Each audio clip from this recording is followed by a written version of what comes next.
Part 2 of this glorious starting Halloween month. Nightmare on Elm Street 3 Dream Warriors, people. Cause he's going the distance. He's going for speed. She's all alone in a time of need. Because he's racing. Definitely one of the better and redeeming qualities of the entire franchise. As I said earlier, the comedic stuff happened way too often. In this movie, I think it was definitely showing some of that, but it was still gritty, it was dark, it was really, really interesting. Just some tidbits about the film is that, yes, it is the third film. The second one had nothing to do with this original cast, but Heather Langenkamp, the main heroine from the first film, playing Nancy once again, and her father is shown as a special appearance, played by John Saxon. And in this case, Patricia Arquette is the newcomer and main heroine of this film.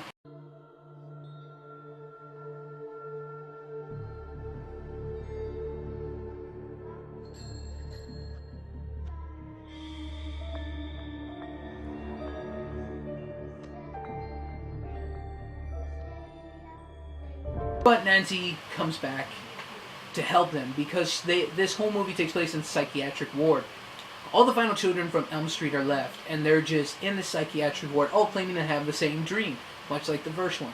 They're all dreaming, and then little by little, they're all getting creeped out more and more by Freddy Krueger, played by the awesome Robert Englund.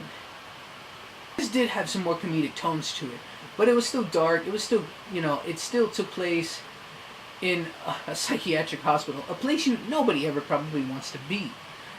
And I think this movie just had an awesome premise. The fact is, in this film, the kids are able to fight back. They have their own dream. They realize, hey, we're in our own dreams. We can fight you back, Freddy.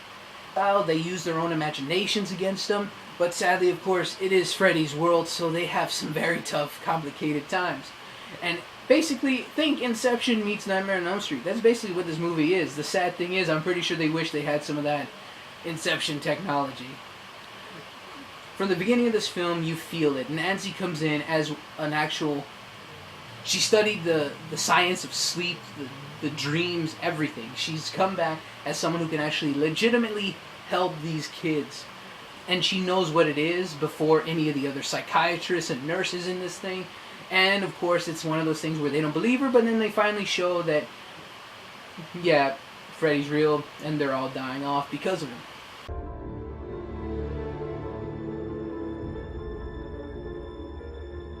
I know who's trying to kill you. He wears a dirty brown hat. He's horribly burned. He has razors on his right hand.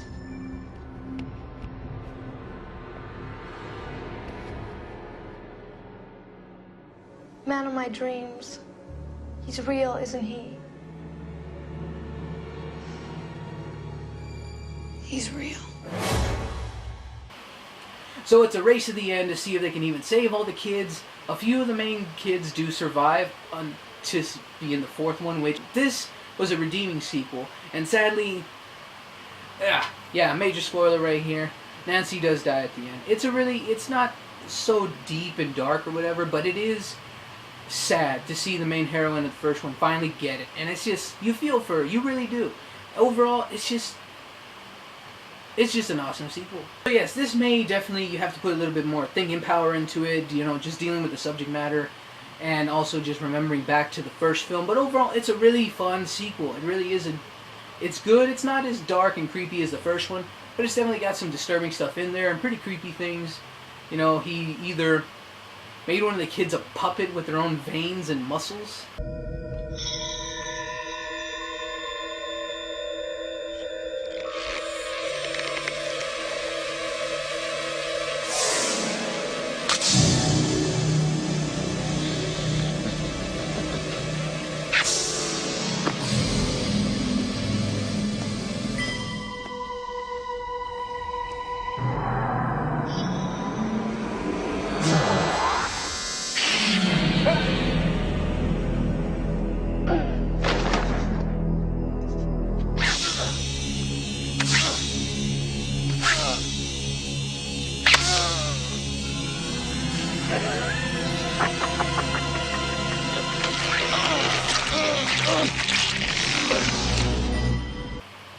Yikes. And just all these other various creepy things, you know.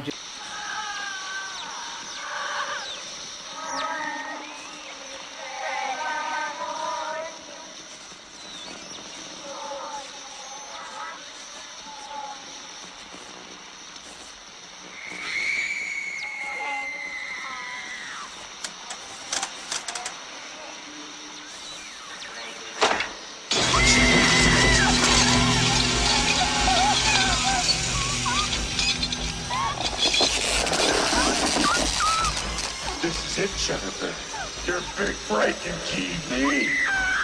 Welcome to prime time, bitch.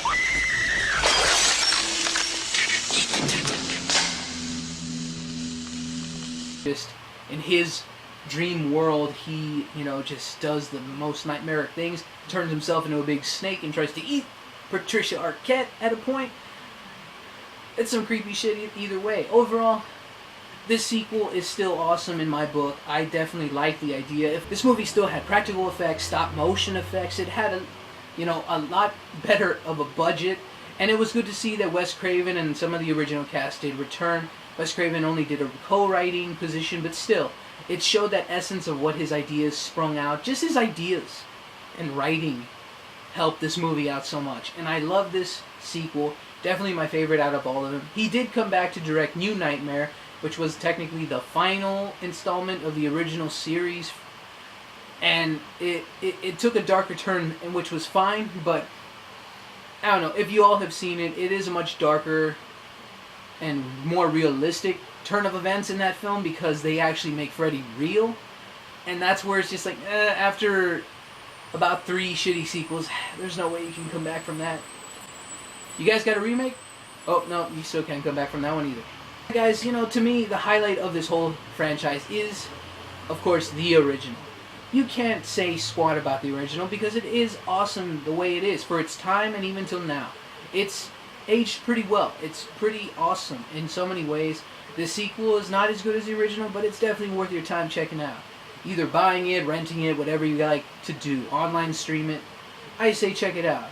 See both these movies with a group of friends for sure. It's an awesome time. It's good, classic horror fun from the 80s.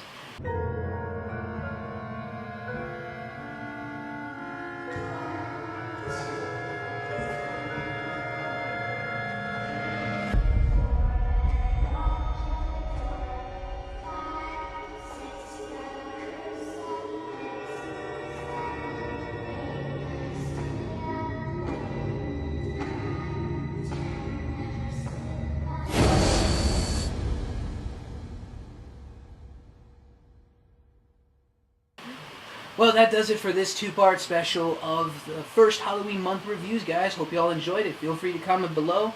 What do you guys think about the films, or what did you think of, if you liked them, disliked them? What are your favorite death scenes, Freddy scenes, whatever? Comment below, let me know. Yeah, click like if you like this video. Feel free to subscribe, click the button right above my head. And of course, keep going to the movies.